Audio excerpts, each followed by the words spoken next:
Moving on, and with a population of just 50,000 people, the small nation of Faroe Islands has become the first in Europe to start playing football again following suspension due to the coronavirus.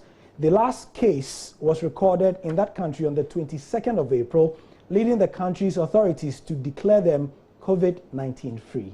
Earlier, I spoke to a journalist from the country to get some perspective on what went on in making that decision. The main reason that Faroese football is able to restart its football league is the fact that we don't have the coronavirus in the Faroe Islands at the moment. We've done extensive testing, been able to isolate every case of COVID-19 around here. We're 18 isolated islands in the North Atlantic, so we're also able to control our borders. But having said that, it's not really been done by law. It's been more done by plea.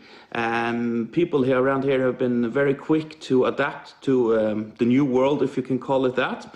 And people quarantine once they get to this country, so you're able to trace everyone who has been sick and the people they have been around. And by that, we've been able to isolate the virus. So at the moment, there are no new cases of COVID-19 for almost a month. And we've had 3 cases, and they're all 3 people coming into the country, and then they have been to quarantine. So the virus has been isolated, and it's not here anymore. Amazing, isn't it? They don't have any coronavirus. Anyway, of utmost importance in such a situation are safety protocols. I also asked Trondro what the football authorities put in place to ensure that the virus doesn't spread.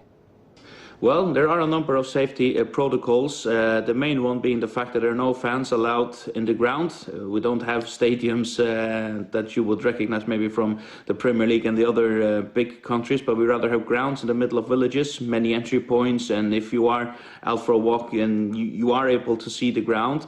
But I think the locals of all the teams have been very accepting of the fact that you should stay away during the game to make sure that there is no unnecessary spreading of the virus if it was to be there.